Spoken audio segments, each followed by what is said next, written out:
anytime you're ready. Let's call to order the April 20th, 2023 Plan Commission. Call the roll, please.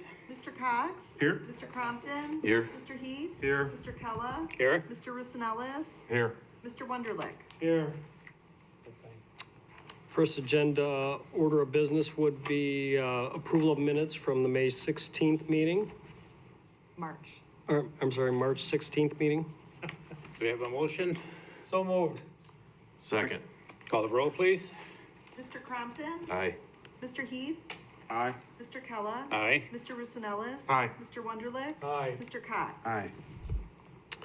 Next order of business would be citizens to be heard on agenda items. This section is for anyone wanting to speak regarding items listed on the agenda. I just see petitioners here, so we'll let you speak when your petition is called. But if anybody wanted to speak on an agenda item, they could speak now. So seeing no wait, we'll move to old business for public hearing. We have none. Next is old business. We have none. Next is new business for public hearing. First order of business is A323, annexation of 0.75 acres located at 420 Rowell Avenue, classification to I-1 zoning, approval of an annexation agreement, P523 preliminary plat of Rowell Storage Subdivision, FP523 final plat of Rowell Storage Subdivision, Z223 reclassification of 0.41 acres located at 414 Rowell Avenue from R2 single family to I1 light industrial zoning, and V423 vacation of portions of unused 4th Avenue, Florence Street, and adjacent alley. There's a request to be tabled by the petitioner, Harris Investments LLC. Rowell Storage Series seeks approval of petitions listed above, but the developer to develop a self-storage facility on the east side of Rowell Avenue and 4th Avenue and Florence Avenue. Petitioner is requesting to table a review of these petitions to the May 18th meeting of the Plan Commission so that the petitioner can finalize plat details and submit additional information related to the development of this proposal. Staff is in favor of this request. So we've been working with them. We think it's a good project, but there's things still remaining that need to be cleaned up with this property. So we're in support of this tabling request. Motion to table, Mr. Chairman. Do we have a second? Second. Call the roll, please. Mr. Heath? Aye. Mr. Russinellis? Aye. Mr. Wunderlich? Aye. Mr. Cox? Aye. Mr. Crompton? Aye. Mr. Kella? Aye. Next order of business would be P623, revised preliminary plat of Deer Crossing subdivision, and FP623, final plat of Deer Crossing subdivision unit 2. Under general information, the applicant is McNaughton Development LLC. The status of the applicant is the owner. The requested action is approval of a revised preliminary plat of Deer Crossing subdivision and approval of a final plat of Deer Crossing subdivision unit 2. Purpose is to allow future development of 64 single-family residential lots. Location north of Caton Farm Road, west of Ridge Road. The size is for the revised preliminary plat, 46.495 acres. For the Unit 2 final plat is 19.682 acres. The existing land use is vacant, undeveloped land. It is being developed with houses currently by Ryan Homes is the builder. Surrounding land use and zoning to the north is agricultural, Kendall County A1. To the south is agricultural, Kendall County A1. To the east is agricultural, Kendall County A1. And to the west is agricultural R1B. Under site history, development of a single-family residential subdivision on the subject property has been contemplated for nearly 20 years. The property was annexed into the city and zoned R1 single-family residential in 2004. Final and recording plats for the greater 50-acre subdivision site were originally approved in 2006.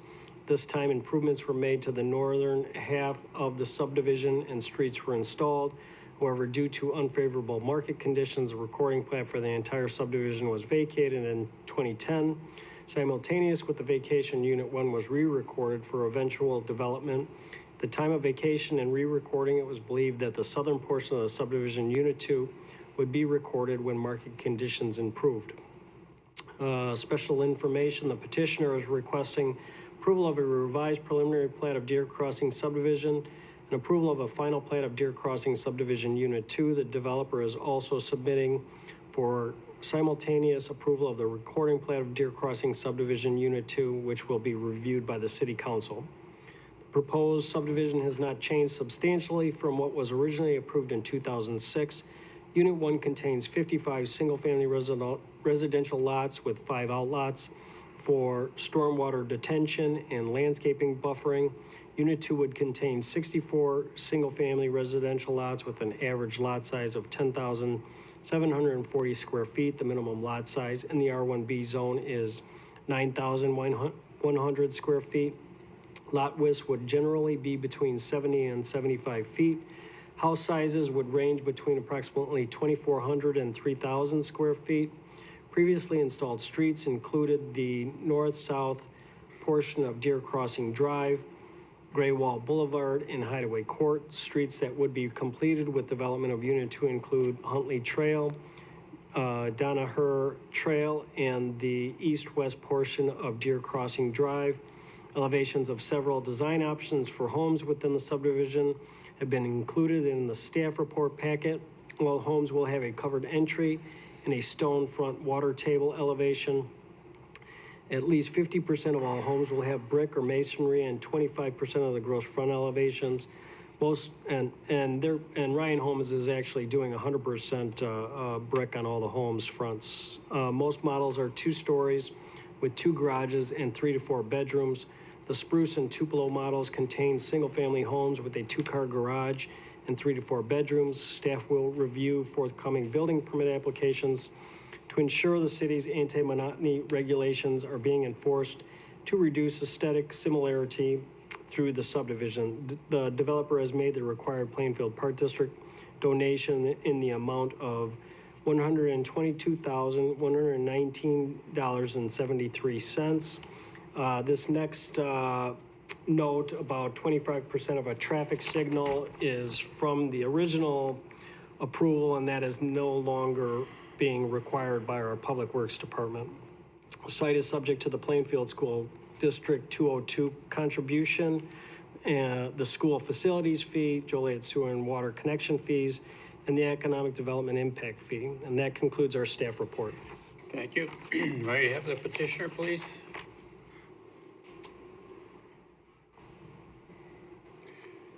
Do you solemnly swear to tell the truth, the whole truth, and nothing but the truth? Yes, sir. State your name and address, please. John Berry, 11 South 220 Jackson Street, Burr Ridge, Illinois. Anything to add? I just simply want to say appreciate the summary and the staff report. We appreciate the opportunity then to also be here in front of you. It's been a long time coming for Unit 2. Been about 16 years. I guess we're just proud to be able to say that we were able to weather this long storm. There's a lot of companies that weren't able to do it, and we're looking forward to fulfilling our commitment on the site. We appreciate, it takes a lot of work to get a 16-year-old subdivision going up and going. We appreciate the city staff, and we appreciate our building partner, Ryan Homes. They've seen a lot of success, and just since the beginning of the year, they've sold 30 homes. So we hope that success continues as we look to develop this second phase here this summer. Thank you. Thank you. Any questions from the commission? Question, Mr. Chairman. Jim, you said there was a traffic light that was no longer, Yeah, there was a signal proposed at Ridge Road and Hidden Horizon Drive, their main road in, and through, this long delay, it was decided that that traffic signal was no longer needed. who decided on Our Public Works Division, Department. that? So I'm guessing there's not gonna be that much traffic? They don't believe traffic counts will warrant a signal there. Yeah. Mm-hmm. I trust you. Yep. I'm trusting them, so. Any other questions? No questions from the audience, so I need a motion. Is in order for P-6-23 and FP-6-23. So moved. Second. Call the roll, please. Mr. Roosevelt. Aye. Mr. Wonderlich. Aye. Mr. Cox. Aye. Mr. Crompton. Aye. Mr. Heath. Aye. Mr. Kellogg. Aye. Thank you. That will go to City Council on May 15th and 16th with recommendation for approval. Thank you. Thanks. Next order of business is V323, vacation of a .155 acre portion of Page Avenue, adjacent to 205 Page Avenue. Under general information, the applicant is 300 Maple LLC. Status of the applicant is adjacent property owner. Requested action is vacation of a right-of-way. Purposes to incorporate the right-of-way with surrounding private property. Existing zoning is I-2 General Industrial. Location is adjacent to 205 Page Avenue.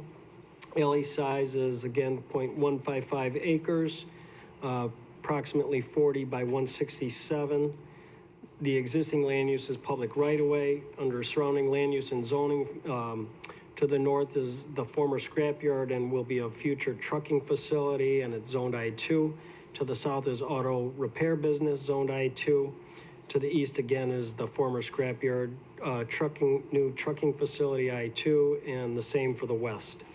To the under site history, in December 2022, City Council approved a special use permit to allow a trucking facility at the 10.8 acre site located east of Maple Street and north of Cass Street, which contained the Berlinski scrapyard.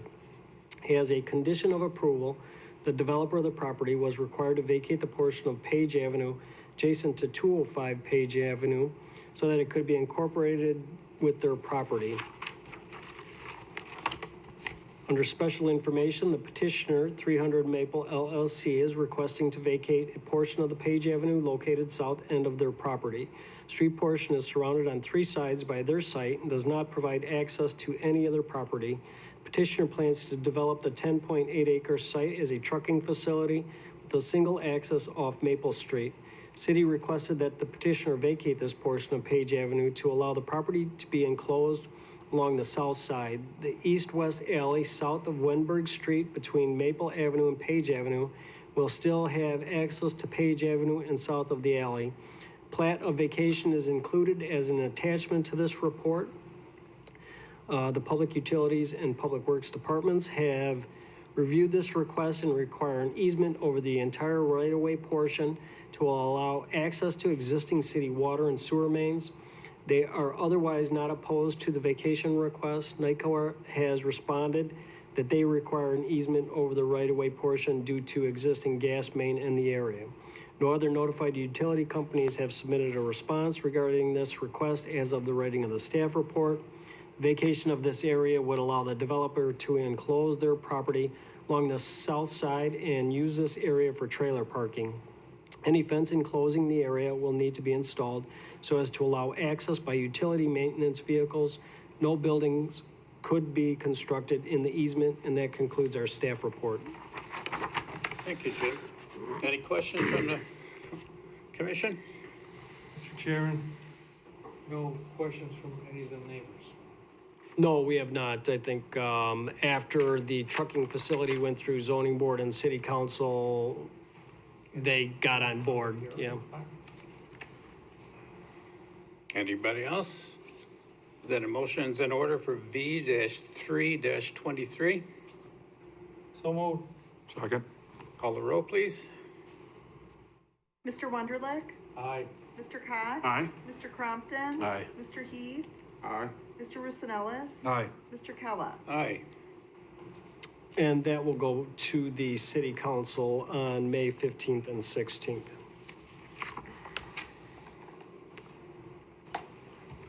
Moving on, next item would be old, new business, not for final action or recommendation. We have none. And next would be public comments. We have no more public, so there should be no more comments. And lastly would be adjournment, if you like. Motion to adjourn. So moved. All in favor? Aye. All right.